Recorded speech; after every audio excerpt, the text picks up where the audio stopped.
Hello there, Lunar Squadron. Welcome back to the channel and welcome to another Marvel Spider-Man 2 video.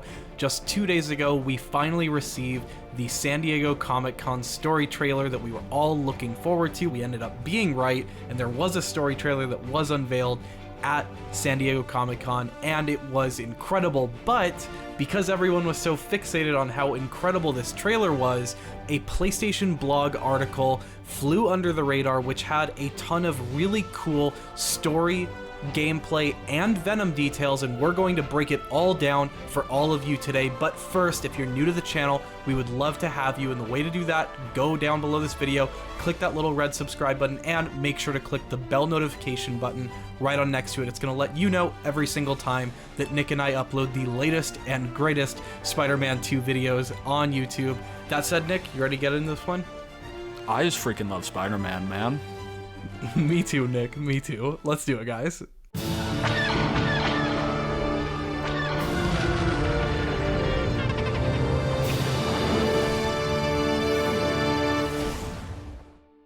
The title of this PlayStation blog article is Marvel's Spider-Man 2 New Story Trailer. Very on the nose, right, Nick?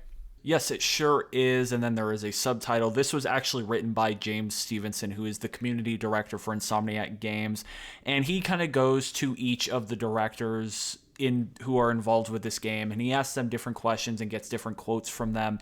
And it starts off with some great story details that we get here.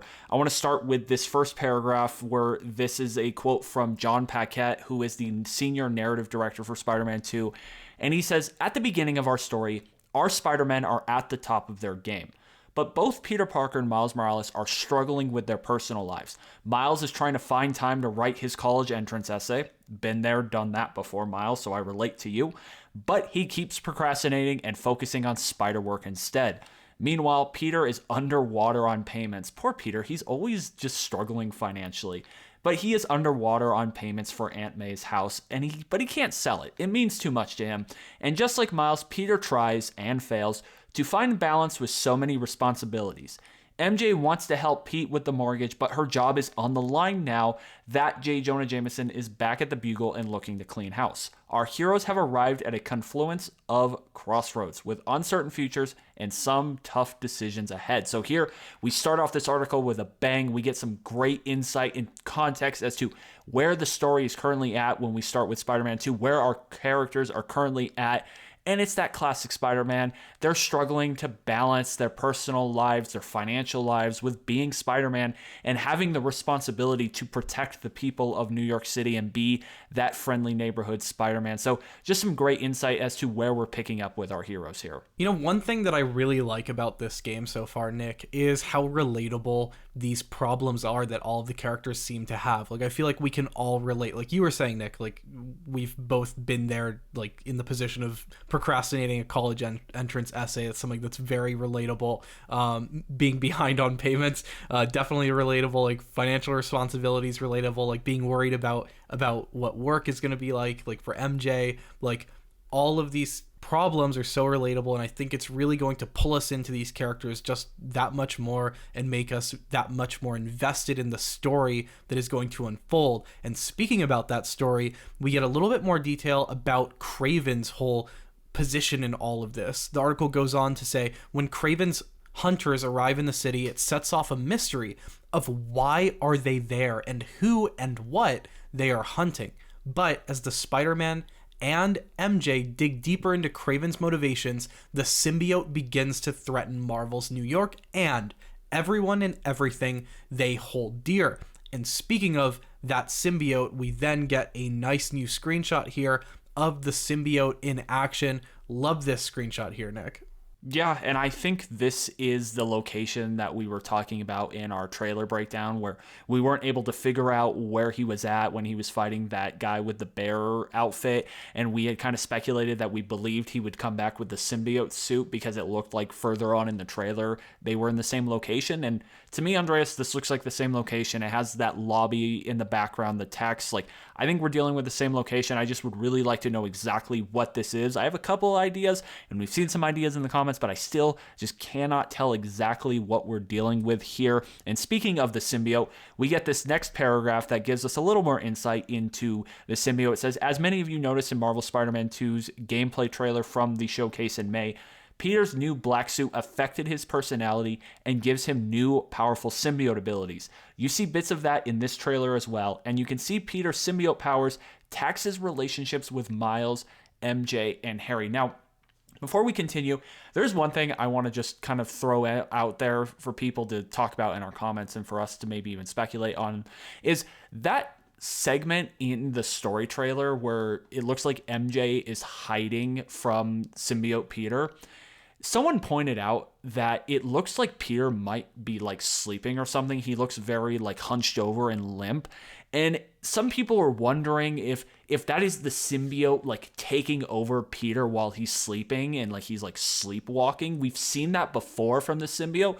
So maybe that's not actually Peter in control of his body and it's the symbiote controlling him when he's asleep. Just some food for thought out there for you guys to think about and maybe talk about and speculate down below in our comments. But as we continue through this article, we actually shift gears to the creative director, that being Brian Intihar. We all know Brian. And he actually talks about some of the new abilities and gameplay for Marvel Spider-Man 2. He says, we've always thought of our spider heroes as acrobatic improvisers. And in Marvel Spider-Man 2, we wanted to equip them with new ways to do so during combat. This includes Pete's spider arms and symbiote powers, while Miles now brings 2 forms of bioelectric venom to every fight. And when you start combining these abilities with all new spider gadgets like the web grabber, it can lead to some exciting combos. And then he continues with some more gameplay abilities. It says this trailer also provided some new looks at our expanded Marvel's New York. Now you'll be able to swing across the East River and explore Brooklyn and Queens. Coney Island makes its debut as well in the trailer, and we can't wait for you to explore it. And one way you can explore it is with the brand new web wings. And then it shifts over to the senior game director, that being Ryan Smith, and he provides a quote about these web wings where he says, we are really excited for people to try out the web wings. For us, it was a cool opportunity to bring something people have seen in comics and movies and integrate it in the game. Swinging is the core of our Spider-Man traversal, so we designed the web wings to work with swinging and complement it. That way you can weave back and forth between the two to build up speed and height. When you use the web wings with our wind tunnels though, that's one of the ways to go across the city super fast and really push the speed of traversal, which was one of our goals. Thanks to the power and speed of the PS5, Web Wings adds another layer to our traversal system and change up how you look at getting around the different parts of the city.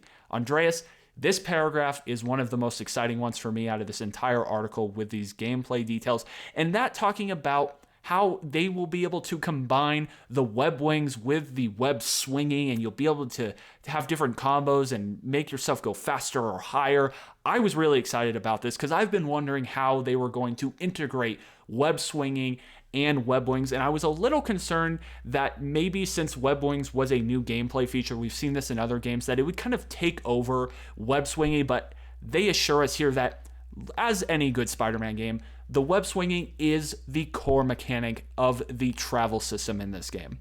That's right, Nick, and the travel system for this game is going to be of particular importance because this map is going to be so huge. As this article says, we're going to be able to cross the East River for this game and actually go to Queens and Brooklyn, and that is something that is going to bring with it a lot bigger area that we are going to have to traverse. Imagine just getting from one side of Manhattan to all the way to Coney Island. That sounds like a pretty substantial trip, and you are going to be thankful that you have both web swinging and the web wings at your disposal when you are going to be making ground in that sense. So, and just to know that you're going to be able to interchange between the two and it's actually a fun system really passes the torch of that fun video game Spider-Man tradition of having the most fun traversal possible. So I'm really looking forward to all of those smooth new web wing to web swinging animations that they're going to pack into this game.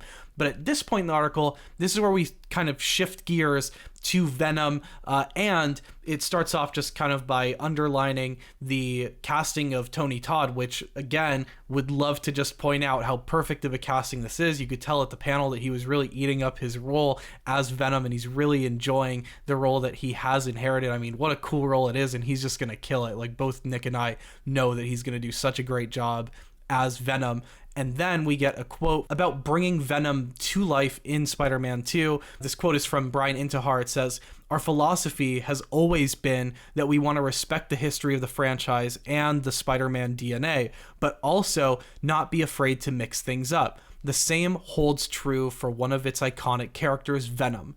While the look of the character and several of his powers and abilities should be familiar to fans, this will be a unique Venom story that we are all excited for everyone to experience this October." Again, just repeating that this is a unique take on Venom, that it's going to honor tradition, but Insomniac will always bring their flavor and spin on things, and we should expect that, particularly with Venom here. The quote goes on to say, "When we decided to craft a Venom story, we knew we'd be making a bit of a tone shift. The best symbiote stories serve as an allegory. We all have darkness inside of us, but what would happen if we let it take over? With the introduction of the symbiote into our franchise, our heroes are forced to battle the darkness in all its forms," added Paquette. "We wanted to see them change both inside and outside and feel the effect it has on those around them. And when Venom takes control, they face the real danger that they could lose themselves and their loved ones forever." And Nick, this quote right here really takes me to that scene that we saw in the story trailer of MJ hiding from Peter as he's under the influence of the symbiote. It makes me wonder, is someone, maybe Peter, maybe Harry, going to transform into Venom and start really hurting people in their lives? It says their loved ones forever. The stakes here seem pretty damn high, right? Yeah, and this was one of the main reasons I was so excited when Venom was confirmed to be a villain in Spider-Man 2 a couple years ago. And I think this paragraph here really highlights that. Is just whenever Venom gets involved, whenever the symbiotes get involved, the stakes just get so much higher because they are so dangerous. And I love that Insomniac realizes this, and they are incorporating that danger and drama into their story. I am so excited to see what Insomniac is able to do, because they were able to make the story of Marvel's Spider-Man 1 feel like it was life or death, and in some instances it literally was life or death, and it really didn't feel like we were dealing with a scale that significant. But here we're dealing with one of the more powerful villains that Spider-Man comes across, and I just think the stakes in this game are going to be astronomically high when it comes to the Venom symbiote and what it's going to do to our characters and their relationships and their personalities, and how it's just going to tear them all apart. And then we're going to have to see them build themselves back up, and maybe they won't even be able to build themselves back up, and that will be something that needs to be handled in Spider-Man 3. Like, maybe Venom just tears everyone apart and we're left off on more of a sad note by the end of Marvel Spider-Man 2. Just so many different ways they can really go about this. And I want to shift into this next paragraph, this next quote, this one coming from the senior art director, Jacinda Chu, about Venom, where she says, "Our Venom was inspired by the comics, but there have been so many interpretations that it was fun to pick and choose what fits the game. He has a unique take on the white spider icon and has the anatomy of a human. He also has powerful tendril attacks that can take many forms. It was challenging to find the right balance between liquid and solid in Venom's materials, as going too watery makes him look weak, and going too solid can quickly turn him into a tentacle monster. Venom must look both powerful and semi-liquid at the same time." Now, there are a couple things I love about this paragraph, Andreas. First, we get some insight as to what Insomniac was inspired by, what they were trying to do with it when it comes to the design of Venom, how they are carefully trying to balance him looking both cool but also intimidating but not too weird. Like, just some insight as to the direction of the creation behind their Venom. And the other thing that really excites me here is our Venom was inspired by the comics. Again, just another sign that we already know this from the first few games, and we know this from the interviews with the devs teams, but Insomniac is respecting the source material. They are going to the comics, they're going to the games, they're going to the movies that came before it, and they are taking that Venom and just putting their slight and phenomenal, to be honest with you, twist on it. This Venom is going to be true to the source material, but it's going to be fresh and new, and I am just so excited for that. Me too, Nick. Like, seriously, the involvement of Venom in this game really does make this game so fresh and so new, but also it adds this whole dark shadow over the whole thing that's going to heighten the stakes here and make this already dramatic story that much more heavy. I can't wait to dig further into the different themes and tropes that we are going to be exploring in this game as we do approach the release date. That's, I think, the end of this article here. It does go on to share a bit more about the special edition PS5 and the controller, which I'll just say really quick, look really cool, and I think, Nick, you're gonna be getting this, right? I will definitely be ordering the plates and the controller. I'm not ordering the new PS5, but I'm definitely getting those plates for mine. Yeah, fortunately, they are making the plates available, so if you already have a PS5, you can just smack the plates on your PS5, and you can also make your PS5 all symbiotic. So, with that, guys, that's going to do it for this article breakdown. Thank you all so much for watching, and as always, we will see you all next time.